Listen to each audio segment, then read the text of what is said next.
So നമ്മുടെ ഈ ചാനലിൽ 500 സബ്സ്ക്രൈബേഴ്സ് എന്ന് പറഞ്ഞൊരു രണ്ടാമത്തെ വലിയ മൈൽ സ്റ്റോൺ എന്ന് തന്നെ പറയാം. ഒരു ചെറിയ മൈൽ സ്റ്റോൺ ഉള്ളപ്പോൾ എനിക്ക് വലിയ കാര്യം തന്നെയാണ്. സോ കുറേ യൂട്യൂബ് ചാനലൊക്കെ തുടങ്ങി തകർന്ന് അടിഞ്ഞതാണ്. പക്ഷേ ഈ ഒരു ചാനൽ കുറേ വീഡിയോ ഇട്ടുകൊണ്ട് മാത്രം കേട്ടോ. ഞാൻ മനസ്സിലാക്കിയെടുത്തോളം കൂടുതൽ വീഡിയോ ഇടുന്നതനുസരിച്ചാണ് ഇവിടെ ഒരു വകുപ്പുള്ളത്. അല്ലാതെ 2 വീഡിയോ ഇട്ടിട്ട് നിർത്തിക്കളയുവാണെങ്കിൽ വെറുതെ ഇവിടെ വന്നിട്ട്. സോ വീഡിയോ ഇട്ടുകൊണ്ടിരിക്കുക എന്നേ ഉള്ളൂ. അപ്പം വളരെ സപ്പോർട്ട് തന്ന എല്ലാവർക്കും വളരെ നന്ദി. സപ്പോർട്ട് ചെയ്ത എല്ലാവർക്കും നന്ദി. എൻ്റെ വീഡിയോസിൽ കമൻറ്റ് ചെയ്യുന്ന മിക്കവരും എൻ്റെ വീഡിയോസ് എല്ലാം കാണുന്നുണ്ടെന്ന് മനസ്സിലായി. വളരെ സന്തോഷം. വളരെ സപ്പോർട്ടിന് വളരെ നന്ദി. കുറേ പേര് കാണുന്നുണ്ട് വീഡിയോ. വളരെ സന്തോഷം. ഇനിയും ഇങ്ങനെ തന്നെ നല്ല നല്ല ടെക് വീഡിയോസ് നമ്മൾ ഇച്ചിരി വെറൈറ്റി പിടിക്കുകയാണ്. നമ്മൾ സ്ക്രിപ്റ്റ് ഉണ്ടാക്കിയൊന്നുമല്ല പറയുന്നത്, വളവളാന്നെങ്കിൽ പറഞ്ഞു പോവുകയാണ്. പക്ഷേ കാര്യം മാത്രമേ പറയുന്നുള്ളൂ, അല്ലാതെ ഞാൻ വേറൊന്നും പറയുന്നില്ല. സോ നല്ലൊരു ഇനിയും നല്ല രീതിയിൽ തന്നെ ഇമ്പ്രൂവ് ചെയ്യും. ബാക്ക്ഗ്രൗണ്ട് എനിക്കറിയാം, എല്ലാവരും തെറി പറയുന്ന ഒരു സാധനമാണ്. അത് ഞാൻ സെറ്റപ്പ് ആക്കാം. അത് റെഡിയാക്കിക്കൊണ്ടിരിക്കുന്നുണ്ട്. അത് ഞാൻ വൈകാതെ തന്നെ സെറ്റാക്കാം. സോ എത്രയും പെട്ടെന്ന് 1000-ലോട്ടൊന്ന് എത്തണമെന്നാണ് ആഗ്രഹം. നിങ്ങളുടെ എല്ലാ സപ്പോർട്ട് ഉണ്ടെങ്കിൽ പെട്ടെന്ന് തന്നെ 1000 തകർത്തെടുക്കാം. സോ എല്ലാവർക്കും ഒന്നുകൂടെ വലിയൊരു നന്ദി പറയുകയാണ്. സോ നമുക്ക് വീഡിയോ സ്റ്റാർട്ട് ചെയ്യാം. സോ റെഡ്മി അവരുടെ നോട്ട് സീരീസിലെ 9 എന്ന് പറഞ്ഞ സീരീസ് 5G സീരീസ് പുറത്തിറക്കിയിരിക്കുകയാണ്. സോ ഇന്നായിരുന്നു ലോഞ്ച് ഡേറ്റ്. ലോഞ്ചൊക്കെ കഴിഞ്ഞു, സംഭവം എല്ലാം സെറ്റ്. കളർ ലോഞ്ചായിരുന്നു. ഞാൻ മൊത്തം ഇരുന്ന് കണ്ടു, ഒന്നും മനസ്സിലായില്ല, മൊത്തം ചൈനീസ് ആയിരുന്നു. അപ്പോൾ നമുക്ക് അതിനകത്ത് സ്പെസിഫിക്കേഷൻ മാത്രം കണ്ടാൽ പോരെ. അപ്പോൾ സ്പെസിഫിക്കേഷൻ എല്ലാം കണ്ടു. ഈ ഒരു വീഡിയോയിൽ 3 ഫോണിൻ്റെയും സ്പെസിഫിക്കേഷൻസ് കവർ ചെയ്യാൻ പോവാണ്. നിങ്ങൾ കണ്ടുകൊണ്ടിരിക്കുന്ന ഫോൺ മാനിയാക്ക് എന്ന യൂട്യൂബ് ചാനലോ. ചാനൽ ഇഷ്ടപ്പെട്ടാൽ സബ്സ്ക്രൈബ് ചെയ്യുക, ലൈക്ക് ചെയ്യുക, ഷെയർ ചെയ്യുക, വേറെ ചെയ്യേണ്ട. സോ നമുക്ക് വീഡിയോ തുടങ്ങിയേക്കും. ആദ്യമേ തന്നെ നമുക്ക് തലപ്പത്തിൽ നിന്ന് തുടങ്ങുന്നതിന് മുമ്പ് മിഡിലിൽ നിന്ന് തുടങ്ങാം.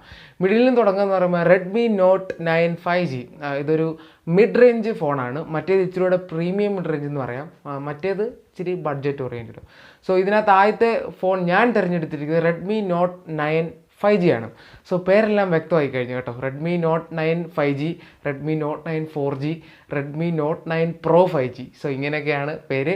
സോ ആദ്യമേ തന്നെ നമുക്ക് റെഡ്മി നോട്ട് 9 5Gയിലേക്ക് വരാം. ഈ ഒരു ഫോണിൻ്റെ ബിൽഡ് ആൻഡ് ഡിസൈനിലേക്ക് വരുവാണെങ്കിൽ നമുക്ക് ഈ ഒരു ഫോണിൽ കോണിങ്ങിൻ്റെ ഗൊറില്ല ഗ്ലാസ് 5 ആണ് ഫ്രണ്ടിലും ബാക്കിലും ലഭിക്കുന്നത്. ഈ ഒരു ഫോൺ ഗ്ലാസ് ബാക്ക് ഉള്ളതാണ്, വളരെ നല്ല കാര്യം. കൂടാതെ ഈ ഒരു ഫോണിൻ്റെ വെയിറ്റ് 199 ഗ്രാമേ ഉള്ളൂ. പക്ഷേ ഇതിനകത്ത് 5000 mAh ബാറ്ററി ഉണ്ട്, അത് വേറെ കാര്യം. ഇനി ഈ ഒരു ഫോണിൻ്റെ ഡിസ്പ്ലേയിലേക്ക് വേണമെങ്കിൽ 6.53 ഇഞ്ചിന് ഒരു ഫുൾ HD+ LCD ഡിസ്പ്ലേ ആണ്. 60 Hz ഉള്ളൂ. ലെഫ്റ്റ് ഹോൾ പഞ്ചാണ്, അതായത് ലെഫ്റ്റ് സൈഡിലാണ് ഇതിൻ്റെ പഞ്ച് ഹോൾ ക്യാമറ വച്ചിരിക്കുന്നത്. പ്രൊസസ്സർ എല്ലാവരും ഞാൻ ലീക്ക് ചെയ്തതനുസരിച്ച് തന്നെ പ്രൊസസ്സർ കൺഫേംഡ് ആയിട്ടുള്ള സാധനം തന്നെ. മീഡിയാടെക്കിൻ്റെ ഡൈമെൻസിറ്റി 800U 7 നാനോമീറ്റർ ആർക്കിടെക്ചറുള്ള പ്രൊസസ്സറാണ്.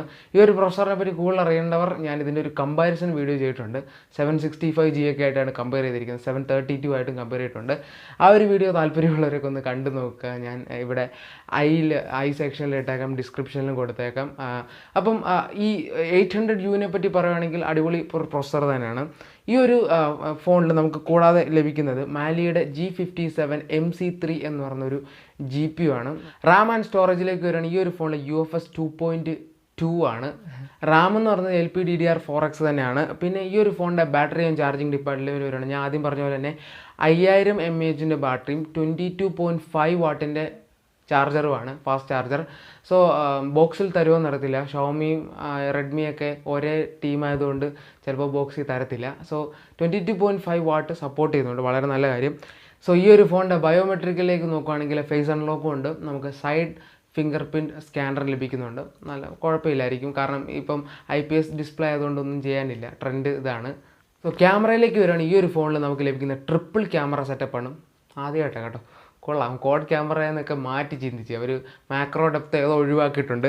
എന്താണ് ഈ ഒരു ഫോണിൻ്റെ പ്രൈമറി ക്യാമറ ഞാൻ വിചാരിക്കാത്ത പോലെ തന്നെ 48 MP ആയിരുന്നു. ഞാൻ വിചാരിച്ച 64 MP ആയിരുന്നു. സോ കൂടാതെ 8 MP അൾട്രാ വൈഡും ഉണ്ട്. 2 MP ഒരു മാക്രോ ക്യാമറ ഉണ്ട്, ഡെപ്ത് ഒഴിവാക്കി കേട്ടോ. അപ്പോൾ എന്തായാലും അത് വലിയ കുഴപ്പമില്ല. 4K at 30 FPS ഉണ്ട്, 1080p at 30/60 FPS ഈ ഒരു ഫോണിൽ സപ്പോർട്ടാണ്. വലിയ കുഴപ്പമില്ലാത്ത അടിപൊളി ഒരു സ്പെക്സ് തന്നെ പറയാം. ഒരു മിഡ് റേഞ്ചറിനുള്ള എല്ലാ വകുപ്പും ഉണ്ട്. ഈ ഫ്രണ്ട് ക്യാമറയിലേക്ക് വരുവാണെങ്കിൽ ഈ ഒരു ഫോണിൽ നമുക്ക് ലഭിക്കുന്ന 13 MP ഒരു ഫ്രണ്ട് ക്യാമറയാണ്. കണക്ടിവിറ്റിയിലേക്ക് വരുവാണെങ്കിൽ നമുക്ക് ഈ ഒരു ഫോണിൽ നമുക്ക് Wi-Fi 6 ഉണ്ട്. കൂടാതെ ബ്ലൂടൂത്ത് വെർഷൻ 5.1 ഉണ്ട്, GPS GLONASS തുടങ്ങിയ എല്ലാ സാധനങ്ങളും ഉണ്ട്. കൂടാതെ IR ബ്ലാസ്റ്റർ എന്ന് പറഞ്ഞ ഒരു ഷവോമിയുടെ തന്നെ എക്സ്ക്ലൂസീവ് ആയിട്ടുള്ള സാധനമാണ്. അവരുടെ ഫോൺസിൽ മാത്രമേ കാണാറുള്ളൂ നിലവിൽ. അതും നമുക്ക് ഈ ഒരു ഫോൺ ലഭിക്കുന്നുണ്ട്. കൂടാതെ MIUI 12 ആണ് ഔട്ട് ഓഫ് ദ ബോക്സ്. വളരെ നല്ല കാര്യം. ആൻഡ്രോയിഡ് 10 തന്നെ ആയിരിക്കും ഓടുന്നത്. ആൻഡ്രോയിഡ് 11 ഒക്കെ ഉണ്ടാവും, എന്തായാലും ഉറപ്പാണ്. സോ ഇതൊക്കെയാണ് നമ്മുടെ Redmi Note 9 5Gയുടെ കാര്യങ്ങൾ എന്ന് പറഞ്ഞത്. പിന്നെ ഈ ഒരു 5G ചിപ്പാണ്, പേര് കേട്ടാൽ തന്നെ മനസ്സിലാവുമല്ലോ. സോ Redmi Note 9 5Gയുടെ പ്രൈസിംഗ് എന്ന് പറയുന്നത് വളരെ അടിപൊളി പ്രൈസിംഗ് എന്ന് തന്നെ പറയേണ്ടി വരും. 12,999 ആണ് വന്നിരിക്കുന്നത്. 12,999 എത്രയാണെന്ന് ചോദിച്ചു കഴിഞ്ഞാൽ ഏകദേശം 14,500, അതായത് 14,500 രൂപയാണ് ചൈനയിൽ ഏകദേശം ഈ ഒരു ഫോണിൻ്റെ പ്രൈസ് വന്നിരിക്കുന്നത്. സോ നിങ്ങൾക്ക് ചിന്തിക്കാൻ പറ്റും, 800U എന്ന് പറഞ്ഞ പ്രോസസ്സർ 14,500 രൂപയ്ക്ക് ലഭിക്കും. 800U ഞാൻ പറഞ്ഞ പോലെ തന്നെ 17,000 രൂപയ്ക്ക് ഇവിടെ X3 സ്നാപ്ഡ്രാഗൺ 732Gയിലും പവർഫുൾ ആയിട്ടുള്ള പ്രോസസ്സറാണ്. കൂടാതെ തന്നെ 765Gൻ്റെ അടുത്തോട്ട് വരെ എത്തുന്ന AnTuTu ബെഞ്ച് മാർക്കിൻ്റെ കാര്യത്തിൽ സോ മനസ്സിലാക്കാൻ പറ്റും. സോ അടിപൊളി പ്രൈസിംഗ് എന്ന് തന്നെ പറയാം. ഇന്ത്യ വരുമ്പം മിക്കവാറും ഒരു 17 ആവുമായിരിക്കും, എന്താണെന്ന് അറിയത്തില്ല. സോ നമുക്ക് അടുത്തായിട്ട് തലപ്പത്തിരിക്കുന്ന ആളിലേക്ക് നോക്കാം. Redmi Note 9 Pro 5G. So ഇതാണ് എനിക്ക് ഏറ്റവും ഇഷ്ടപ്പെട്ടൊരു ഫോൺ എന്ന് പറഞ്ഞാൽ. അടിപൊളി സ്പെക്ക് എന്ന് പറഞ്ഞാൽ ഒരു രക്ഷയില്ലാത്ത സ്പെക്കാണ്. ഈ ഒരു ഫോണിൻ്റെ ബിൽഡ് ആൻഡ് ഡിസൈനിലേക്ക് ആദ്യം നോക്കുകയാണെങ്കിൽ ഒരു ഗ്ലാസ് ബിൽഡ് തന്നെയാണ്. രണ്ടും ഫ്രണ്ടിലും ബാക്കിലും ഗ്ലാസ് ആണ്. കൂടാതെ ഗൊറില്ല ഗ്ലാസ് 5ൻ്റെ സപ്പോർട്ടാണ് ഉള്ളത്. 6.67 ഇഞ്ചിൻ്റെ ഒരു full HD plus IPS LCD 120 Hz refresh rate ഉള്ളൊരു ഡിസ്പ്ലേ ആണ് കൊടുത്തിരിക്കുന്നത്. കൂടാതെ 240 Hz ടച്ച് സാമ്പിളിംഗ് റേറ്റും ഉണ്ട്. ഗെയിമിംഗ് ഒക്കെ വേറെ ലെവലായിരിക്കും, പറയേണ്ട കാര്യമില്ല. അടിപൊളി എന്ന് തന്നെ പറയാം. ഡിസ്പ്ലേയുടെ കാര്യത്തിൽ ഒരു പരാതിയില്ല. പെർഫോമൻസ് കാറ്റഗറി അതിശയിപ്പിച്ച് തരുന്ന സാധനമാണ്. കാരണം സ്നാപ്ഡ്രാഗൺ 750G ആണ് ഈ ഒരു ഫോണിലുള്ള പ്രോസസ്സർ എന്നാണ്. സോ 750Gക്ക് വേണ്ടി ഞാൻ ഒരു ഡെഡിക്കേറ്റഡ് വീഡിയോ ചെയ്യുന്നുണ്ട്. സംഭവം വേറെ ലെവലാണ്. നമ്മൾ വിചാരിക്കുന്ന പോലെ 765Gയിലും താഴെയല്ല. 765Gൻ്റെ ഏകദേശം അടുത്താണ് 750G നിൽക്കുന്നത്. അതിൻ്റെ അകത്തോട്ട് കോർ സ്പെക്സ് നോക്കുവാണെങ്കിൽ 570 എന്ന് പറഞ്ഞാൽ 865 ഉള്ള ക്രയോ കോർസാണ് ഈ ഒരു പ്രോസസ്സറിലുള്ളത്. ഞാൻ അതിൽ ഡീറ്റെയിൽ ആയിട്ട് പറയാം. ഈ ഒരു ഫോണിൻ്റെ റാം ആൻഡ് സ്റ്റോറേജിലേക്ക് നോക്കുകയാണെങ്കിൽ UFS 2.2 LPDDR4X ആണ്. 6 തൊട്ടാണ് തുടങ്ങുന്നത്. 6128 തൊട്ടാണ് തുടങ്ങുന്നത്. ബാറ്ററി ആൻഡ് ചാർജിങ്ങിലേക്ക് നോക്കുകയാണെങ്കിൽ 4820 ഒരു വല്ലാത്ത MAH ബാറ്ററിയാണ്. കൂടാതെ 33 വാട്ടിൻ്റെ ഫാസ്റ്റ് ചാർജറിന് ലഭിക്കുന്നുണ്ട്. സോ നമ്മുടെ ക്യാമറ ഡിപ്പാർട്ട്മെൻറ്റാണ് ഈ ഒരു ഫോണിനെ മാറ്റി നിർത്തുന്ന ഡിപ്പാർട്ട്മെൻറ്റ് എന്ന് പറയുന്നത്. സോ 108 മെഗാ പിക്സലിൻ്റെ സാംസങ്ങിൻ്റെ HM2 സെൻസറാണ് യൂസ് ചെയ്യുന്നത്. ഐസോസെൽ HM2 സെൻസർ ഒരു രക്ഷയില്ല, അറിയാമല്ലോ എല്ലാവർക്കും. കാരണം നല്ല ഷാർപ്പ് ഇമേജ് നമുക്ക് ലഭിക്കും. നല്ല ഡീറ്റെയിൽസ് ആണ് ഇവർ തന്നിരിക്കുന്ന. സാമ്പിൾസ് ഞാൻ കാണിക്കാം. അതിനകത്ത് നല്ല ഡീറ്റെയിൽ ആണ് ഒരു ഫോട്ടോയ്ക്കകത്ത് കാണിക്കുന്നത്. പക്ഷേ ഇത് റിയൽ ലൈഫിൽ എങ്ങനെയാണെന്ന് അറിയത്തില്ല. സാധനം എന്താ പറയുക, കൈ കിട്ടിയാലേ നമുക്ക് മനസ്സിലാവുള്ളൂ ഇതിൻ്റെ ഡീറ്റെയിൽസിന് എങ്ങനെയാണ്. പക്ഷേ ഓവറോൾ ഒരു എന്താ പറയുക, നല്ല ലൈറ്റിംഗ് സോഴ്സ് ഒക്കെ ഉണ്ട്. വേറെ ലെവൽ പിക്ചേഴ്സാണ് ഈ ഒരു ഫോൺ എടുക്കുന്നത്. ഈ ഒരു ഫോണിൽ 108 മെഗാ പിക്സലിനൊപ്പം നമുക്ക് 8 MB ഒരു അൾട്രാ വൈഡും 2 MB മാക്രോയും 2 MB ഡെപ്തും ഉണ്ട്. എന്തിനാണെന്ന് അറിയത്തില്ല, പക്ഷേ സാധനം കൊടുത്തിട്ടുണ്ട്. 4K 30 FPS ആണ് ഈ ഒരു ഫോണിൽ സപ്പോർട്ട് ചെയ്തിട്ടുള്ളത്. 1080p 30/60 FPS ഉണ്ട്. അതിലൊരു പ്രശ്നവുമില്ല. ബയോമെട്രിക്കിലേക്ക് നോക്കുകയാണെങ്കിൽ ഫേസ് അൺലോക്കും ഉണ്ട്, ഫിംഗർ പ്രിൻറ്റ് സെൻസറും ഉണ്ട്, എല്ലാം അത്യാവശ്യം ഉണ്ട്. അപ്പം എന്താ പറയുക, ചാർജിങ്ങിലാണെങ്കിൽ പോലും 33 വാട്ടിൻ്റെ ഫാസ്റ്റ് ചാർജറും കൊടുത്തിട്ടുണ്ട്. സോ ഈ ഒരു ഫോണിൽ സത്യം പറഞ്ഞാൽ നോക്കിയിട്ട് എന്താ ഇല്ലാത്തതെന്ന് പറയാനില്ല. കാരണം അത്യാവശ്യം എല്ലാം ഉണ്ട്. ബാറ്ററി ഏകദേശം 5000 അടുത്ത് നിൽക്കുന്നു. നല്ലൊരു പവർഫുൾ ഫോണാണ്. കൂടാതെ 750G എന്ന് പറഞ്ഞ ഒരു പ്രോസസ്സറിൻ്റെ കൂടെ 108 മെഗാ പിക്സൽ നല്ല രീതിയിൽ ഒപ്റ്റിമൈസ് ചെയ്തിട്ടുണ്ട്. ബെറ്റർ പിക്ചേഴ്സ് നമുക്ക് ഔട്ട്പുട്ടായിട്ട് ലഭിക്കും.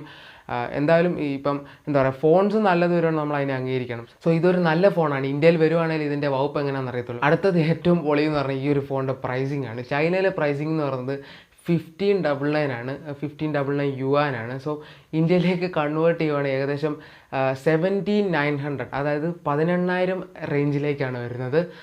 18,000 രൂപയ്ക്കാണ് ഇവർ 750G കൊടുത്തിരിക്കുന്നത് ഓർക്കണം. ഇവിടെ നമുക്ക് 732 18,000 രൂപയ്ക്കാണ് വന്നിരിക്കുന്നത്. 732 ഇവിടെ 750G 5G ചിപ്പ് അത്രയും റേറ്റിന് കൊടുത്തു. അതെന്തായാലും ഇവിടെ വരത്തില്ല. പക്ഷേ ഈ ഒരു ഫോൺ 20,000 വന്നാൽ പോലും വാല്യൂ ഫോർ മണി എന്ന് പറയാനുള്ളൂ. Realme 7 Pro എനിക്ക് തോന്നുന്നില്ല, ഞാൻ റെക്കമെൻഡ് ചെയ്തില്ല Realme 7 Pro. കാരണം ഇപ്പം നിലവിലെ ടോപ്പായിട്ടുള്ള ഒരു ഫോണാണ്. പക്ഷേ 20,000 റേഞ്ചിലോട്ട് വന്നു കഴിഞ്ഞാൽ ഈ AMOLED എന്ന് പറഞ്ഞ ഒറ്റ സെൻറ്റിമെൻറ്റ് ഒഴിച്ച് നോക്കുകയാണെങ്കിൽ ഈ എന്താ പറയുക നോട്ട് 9 Pro 5G എടുക്കുന്നതായിരിക്കും നല്ലത്. സോ ഇന്ത്യയിൽ എങ്ങനെയാണെന്ന് അറിയത്തില്ല, ഇന്ത്യ വന്നു കഴിഞ്ഞ് പറയാൻ പറ്റുള്ളൂ. അടിപൊളി ഫോണാണ്. അടുത്തായിട്ട് നമുക്ക് ലാസ്റ്റത്തെ ഒരു ചെറിയ പ്രഹസനം ഫോണിലേക്ക് നോക്കാം. അത് എനിക്ക് പറയാൻ വലിയ താല്പര്യമൊന്നുമില്ലാത്തൊരു ഫോണാണ്, എങ്കിലും നമുക്ക് ചെറുതായിട്ടൊക്കെ അതിൻ്റെ സ്പെക്ക് എല്ലാം ഒന്നും പറയുന്നില്ല. സോ ഈ ഒരു ഫോൺ എന്ന് പറയുന്നത് Redmi Note 9 4G ആണ്. എന്തിനാ ഇറക്കിയെന്ന് അറിയത്തില്ല. സോ ഈ ഒരു ഫോൺ നമുക്ക് ഡിസ്പ്ലേ എന്ന് പറയുന്നത് 6.53 ഇഞ്ചിൻ്റെ ഒരു ഫുൾ HD+ IPS ഡിസ്പ്ലേ ആണ്. Gorilla Glass 3ൻ്റെ പ്രൊട്ടക്ഷനാണുള്ളത്. സ്നാപ്ഡ്രാഗൺ ഏറ്റവും പവർഫുൾ എന്ന് പറയുന്ന ഇവർ പറയുന്ന 662 ആണ് ഇതിനകത്ത് ഉപയോഗിച്ചിരിക്കുന്നത്. എല്ലാവർക്കും അറിയാം, എന്താ പറയുക, Redmi Note 9 ഇവിടെ ഇറക്കിയ G85-നേലും പവർ കുറഞ്ഞ പ്രൊസറാണ്. പക്ഷേ UFS 2.2 സ്റ്റോറേജ് സപ്പോർട്ടൊക്കെ തന്നിട്ടുണ്ട്. ഈ ഒരു ഫോണിൽ 48 മെഗാ പിക്സലിൻ്റെ ഒരു ട്രിപ്പിൾ ക്യാമറ സെറ്റപ്പാണ് കൊടുത്തിരിക്കുന്നത്. 8 മെഗാ പിക്സൽ അൾട്രാ വൈഡും 2 മെഗാ പിക്സൽ ഒരു മാക്രോ കൊടുത്തിട്ടുണ്ട്. ഈ ഒരു ഫോണിൻ്റെ ബാറ്ററി MAH അടിപൊളിയാട്ടോ, 6000 mAh ബാറ്ററി. സോ കൂടുതൽ ബാറ്ററി വേണ്ടത് ഫുൾ HD+ൽ കൂടുതൽ ബാറ്ററി വേണ്ടവർ ഈ ഒരു ഫോൺ നോക്കുക. എന്താ പറയുക, ഈ 18 വാട്ടിന് ഫാസ്റ്റ് ചാർജറും കൊടുത്തിട്ടുണ്ട്. അത്യാവശ്യം വലിയ കുഴപ്പമില്ലെന്ന് പറഞ്ഞ സ്പെക്കാണ്. ഈ ഫോണിൻ്റെ പ്രൈസ് എന്ന് പറഞ്ഞാൽ ഏകദേശം 999 ആണ് യുവാൻ. സോ അത് ഇന്ത്യയിലേക്ക് കൺവേർട്ട് ചെയ്യണ ഏകദേശം ഒരു 12,000 രൂപയോളം വരുമായിരിക്കും. 12,000 രൂപ കുഴപ്പമില്ലെന്ന് പറയാം. പക്ഷേ ഈ ഒരു ഫോണിനെ പറ്റി കൂടുതൽ പറയാനില്ല, കാരണം ഇവർ പറയുന്നതനുസരിച്ച് ഇവിടെ Note 9-ലും ഒരു പുരോഗതിയായിട്ട് എനിക്ക് തോന്നുന്നില്ല. Note 9 എന്ന് പറഞ്ഞ ഒരു ഫോൺ G85-ൽ നിന്നൊരു ഡൗൺ ഗ്രേഡാണ് 662. പക്ഷേ ചില കാര്യത്തിൽ വ്യത്യാസമുണ്ട്. ഇതൊരു പ്ലാസ്റ്റിക് ബാക്ക് ഫോൺ തന്നെയാണ്. സോ ഇതൊക്കെയാണ് 3 ഫോണിൻ്റെയും കഥയെന്ന് പറയുന്നത്. സോ എല്ലാവർക്കും ഏറ്റവും കൂടുതൽ താല്പര്യപ്പെടാൻ പോകുന്ന ഫോൺ ആ 750G ഉള്ള Redmi Note 9 Pro 5G ആയിരിക്കും. എനിക്കും പേഴ്സണലി ഇഷ്ടപ്പെട്ട അതാണ്. രണ്ടാമത് എനിക്ക് ഇഷ്ടപ്പെട്ടത് 800U. രണ്ടും ഏകദേശം എനിക്ക് ഇഷ്ടപ്പെട്ടു. കാരണം മീഡിയാടെക്കിൻ്റെ ആ Dimensity 800U 14,500 എന്ന് പറഞ്ഞ പ്രൈസിലാണ് ചൈന ജോയിൻ ചെയ്തിരിക്കുന്നത്. സോ ഇന്ത്യയിലേക്ക് ഒരു 16,000 17,000 കൊണ്ടുവന്നാൽ പോലും നല്ലൊരു എന്താ പറയുക, ഒരു അടിപൊളി പൊട്ടിത്തെറി തന്നെ ഉണ്ടാക്കും ആ ഒരു ബഡ്ജറ്റിൽ. അടിപൊളി ഫോൺ തന്നെ പറയാം. കാരണം ഇതിനകത്ത് എന്താ പറയുക, 48 മെഗാ പിക്സൽ എന്നൊരൊറ്റ പ്രശ്നമേ ഉള്ളൂ. ഇനിയിപ്പോൾ ഇത് പോക്കോ റീബ്രാൻഡ് ആക്കിയിട്ട് കൊണ്ടുവരുമെന്നൊന്നും അറിയത്തില്ല. പക്ഷേ ലോഞ്ച് ചെയ്യേണ്ടതാണ്, ഇന്ത്യയിൽ ലോഞ്ച് ചെയ്യേണ്ടതാണ്, കാരണം അവരുടെ വലിയ മാർക്കറ്റാണ്. സോ നമുക്ക് ഈ ഒരു ഫോണിന് വേണ്ടി വെയിറ്റ് ചെയ്യാം. ഇതൊക്കെയാണ് ഈ ഒരു ഫോണിൻ്റെ ഫുൾ സ്പെക്സ് എന്ന് പറയുന്നത്. ഈ ഒരു വീഡിയോ ഇഷ്ടപ്പെട്ടവർ ലൈക്ക് ചെയ്യുക, സബ്സ്ക്രൈബ് ചെയ്യുക, ഷെയർ ചെയ്യുക. പുതിയൊരു വീഡിയോ ആയിട്ട് വരുന്നവരെ എല്ലാവർക്കും ബൈ.